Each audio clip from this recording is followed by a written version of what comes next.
নেতৃবৃন্দ এবং আমার সামনে আগত সারা বাংলাদেশ থেকে জামায়াত ইসলামের নেতা কর্মী ভাই সবাইকে আমার দল গণ অধিকার পরিষদের পক্ষ থেকে সালাম এবং শুভেচ্ছা জানাচ্ছি। আসসালামু আলাইকুম। প্রিয় বন্ধুগণ, আপনাদেরকে একটি কথা স্মরণ করিয়ে দিতে চাই।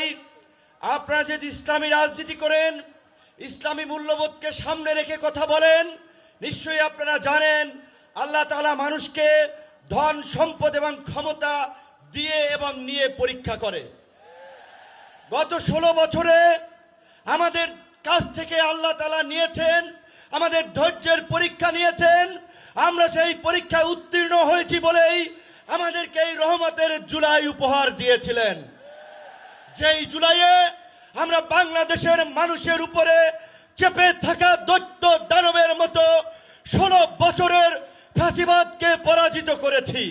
কিন্তু আমরা ওই যে আপনার হাদিসে আছে, বিপদ কেটে গেলে মানুষ উৎফুল্ল হয়, অহংকারী হয়। তাই আমরা দেখতে পাচ্ছি এই গণ অভ্যুত্থানে আমাদের অংশীজনেরা মজলুম রাজকে উৎফুল্ল অহংকারী হয়ে জালিম হয়ে উঠছে।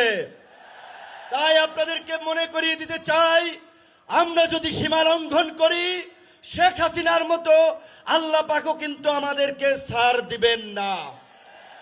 আজকে যেই ছাত্র জনতার সংগ্রামের মধ্য দিয়ে, যেই রক্ত এবং প্রাণের বিনিময়ে আমরা এই ঐতিহাসিক পরিবর্তন পেয়েছি, এই পরিবর্তনকে টেকসই করার জন্য আজকে বাংলাদেশের মানুষ যে শাসনতান্ত্রিক এবং সরকার ব্যবস্থার পরিবর্তনের আওয়াজ উঠিয়েছে, সরকারকে বলতে চাই সেই শাসনতান্ত্রিক ব্যবস্থার মৌলিক পরিবর্তন না করে আপনারা নির্বাচনের দিকে হাঁটবেন না।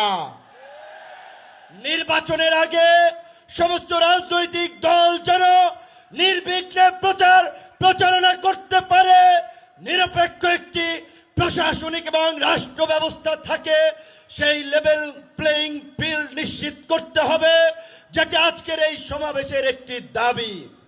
একই সাথে আমরা বলতে চাই, গত এই 11 মাস ধরে স্থানীয় সরকারের কোনো জনপ্রতিনিধি নাই, মানুষের একটা চরম ভোগান্তি। তাই অনতিবিলম্বে স্থানীয় সরকার নির্বাচনের মধ্য দিয়ে জনগণের এই দুর্ভোগ লাঘব করেন। আমার ভাই, আমার সহকর্মী, সহযোদ্ধা বন্ধু জাহিদুল ইসলাম বলেছে, আমিও তার সাথে একাত্মতা পোষণ করে বলতে চাই। অনেকেই আমাকে ইয়ারকি করে বলে, ভাই ডাকসুর চাবি কি আপনি নিয়ে গেছেন নাকি? ডাকসু তো আর খোলে নাই আপনার পরে। তো আমি বলতে চাই, ডাকসু সহ